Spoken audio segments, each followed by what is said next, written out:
Hello, Oracles. Well, unfortunately, as you all know, wasn't a good day again. However, I'm starting to piece together, I think what I'm seeing is what's going to happen over the rest of the year.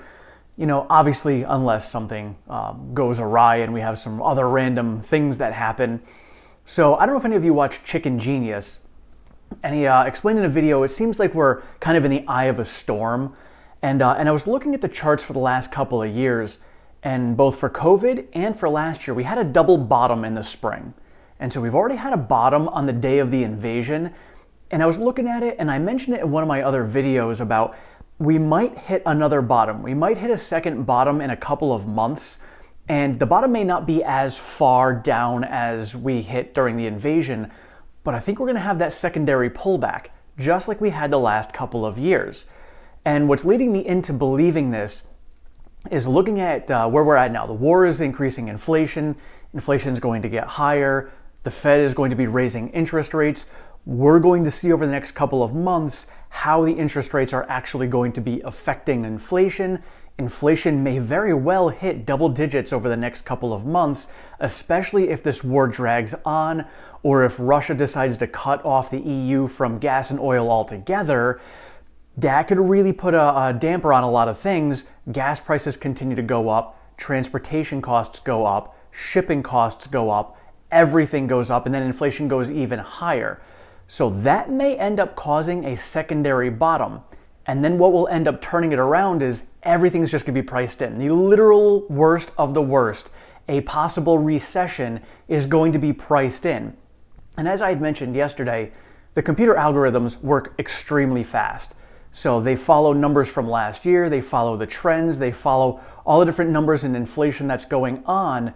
So when they see these things, the computers piece everything together very quickly and then price it in. So that's why we see massive drops in the market here and there. And then, retail buyers will buy up. But then as Slim had mentioned the other day, retail buyers are running out of cash too. So there's not as much buying. So that's why we keep on dropping. So as we keep coming down, I think as Chicken Genius said, he said mid-May. I don't know if it's going to be May. I don't know when it's actually going to be. But I do see a secondary bottom coming. So with that secondary bottom coming, I made some moves in my portfolio today. If you guys follow me on Twitter, I'm over there at OracleTim1. I share all of my trades there. So today, I actually sold off my two highest cost basis shares of Enphase. And the reason I did that, I love Enphase long term. I do. Only reason I sold it is because I wanted to free up cash. But those two shares were in at around $180 on an average. So I sold just over that, made a little profit, wasn't looking for profit. Honestly, I was looking to free up cash to be ready for this secondary bottom. And so by doing this, I was able to free up cash, and now I have 8% cash in my portfolio. And I still have 3 shares of Enphase at an average of $140, which was great because it brought it down from $156. So now I have a better cost basis on Enphase, and I have cash on hand. And so what I did is I bought a share of NEO because that was down under $17, and I bought a couple of shares of SoFi, one around $9 and one around $8.70. So I brought my cost basis down on both of those as well. I did sell out 10 shares of my MULN play. That to me was more of a gamble play, looking for a short squeeze. I bought a couple just over $1, so I sold 10 of those.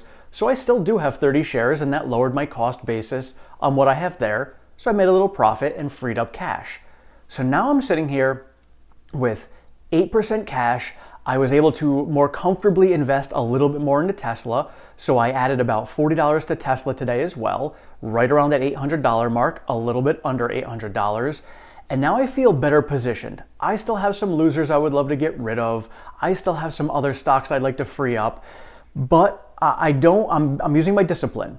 I really want to be careful. I didn't want to invest too much into all of these stocks. I'm still just buying little bits here and there, but we are so far depressed, I am significantly bringing down my cost basis on several of these stocks that I like long term. Now as the next couple of months wear on, I will continue to do the same and follow what's going on. If we hit a second bottom, then I can really invest more, and I've got that cash freed up.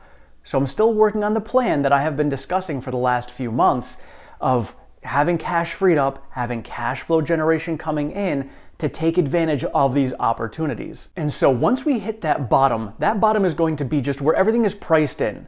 So we're going to start to pull out of it before we actually see the signs of why we're pulling out of it. Now, the reason I say that is because, again, the computer algorithms work very quickly. They price everything in, and it's priced in well before we actually get to the point where the bottom is. Then when we hit the bottom, those computer algorithms have already priced in where we are going. And so then we're going to start climbing out of it before the fundamentals actually hit the bottom, and then we'll start climbing out. So the stock prices are actually going to be coming out. I mean, heck, if Chicken Genius says May, let's use that for an example. Let's say CPI data we get in May comes in at like 11%. We might actually see inflation numbers come in at 11%, and we might actually see a rally come out of it because we had already priced in an 11% inflation. This is just me toying with numbers and knowing how I have seen trades going over the last couple of years and how the reaction of the market is to different scenarios that play out. And I mean, think about it. How many times have you seen, crazy numbers come out for inflation or something terrible happen and the stock market rallies? It's because we'd already had that priced in. It's like the opposite of buy the rumor, sell the news. It's, you're selling the rumor and you're buying the news. So that might actually be what ends up playing out in May. Now again, whether it's May or not that this happens, I don't know. But this is why I'm freeing up the cash to get ready, because I think what we're going to see, and looking at the fact that Google and Amazon are preparing for splits in June and July, tells me that, not to say that they know what's going on, they can't see the future, but if they feel comfortable having their splits go on at those times, they feel comfortable that the market can handle the split at those times and their businesses can handle the split at those times. So we may actually be climbing out of the bottom at that point and go into a nice summertime rally. Spending will still be up because, COVID's over now, because, COVID was now transitory. Maybe the war is transitory. But anyway, we usually see more spending coming over the summer. Fuel costs are going to be higher, so inflation's going to be there, but people will still spend. What's going to end up happening is people are going to be watching their spending, and whether we hit a recession or not, being in retail myself, I think we might. We might hit a recession, but we might hit, you can call it a good recession, something that's going to finally put the brakes on inflation, and the market might actually cheer a recession because the Fed raising interest rates may not be enough to pull inflation in line. So a recession, and the recession may be caused by the fact that prices just keep on going up, and eventually people are just going to get fed up with paying for all these high prices because their wages are not going to be going up as fast. Wages usually lag inflation and they never catch up, and that's going to separate everything even more.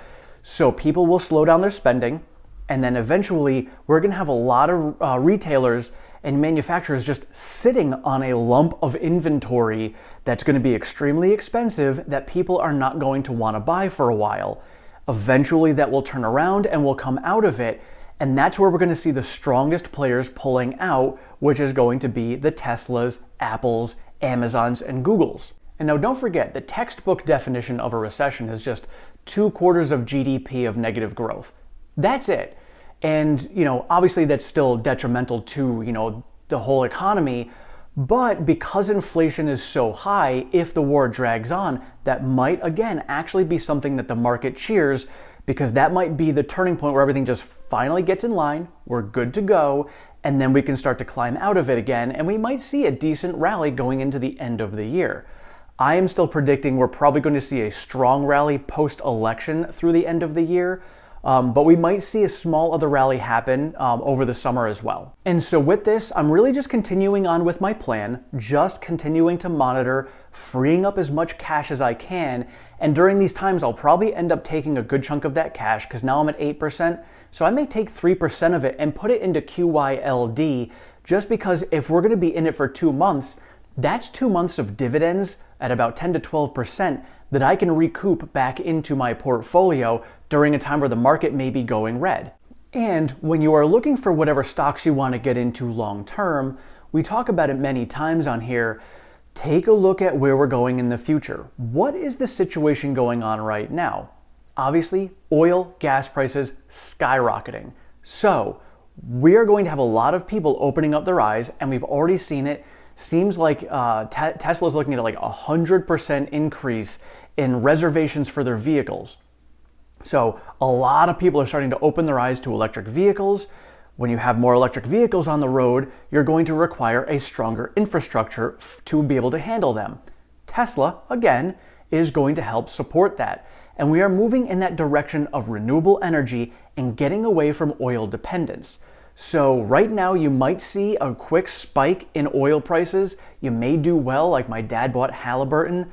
Maybe there's an oil stock you want to get into that might have a little last minute rally going on. But I think it's going to be oil's last hurrah. I think we are going into a renewable energy revolution that I talked about yesterday. And these are the stocks that are going to do the best coming out of it. So if we do hit that double bottom, those 2 shares of Enphase that I just sold, I'll end up buying back in. We might get back down to 120 in Enphase, and then I can lower my dollar cost average and bring it back up. And I'll have an even better position afterwards. And so now, whereas Meet Kevin was bold and sold everything and then started buying back in on the day of the invasion, that's not how I play. That's not how I roll. I can't watch the market all day. But, doing my piece of freeing up that cash to be ready for it, that I think is going to be a winning strategy. So far, it has been winning for me. Again, my portfolio is down. So I'm not a financial advisor, and my portfolio is looking like garbage this year. I think I'm down, like 15% year to date. It's ugly. But despite being down 15%, I'm looking long term because I'm continuing to add. And don't forget, you don't take any actual losses until you sell. And I have not sold anything for a loss. So I'm still freeing up cash, keeping basically flat. So I haven't made any gains either. But that cash that I'm gaining back, I'm going to reinvest later, and it's going to be at a better position so that when we do come out, I will be able to magnify and enhance the gains that I would have otherwise not had if I did not make these moves. Let me know in the comments below. Did you make any moves today in the market? And if you did, why did you? Do you see a potential recession coming later this year to keep inflation in line? Let me know your thoughts. Thank you all so much for watching. I appreciate all of your support and feedback. If you have not subscribed, please do so down below. I am over on Twitter at OracleTim1. You can follow me there for all the latest Tesla news, pertinent stock market information, and all of my daily trades. Thank you so much. Have a great one.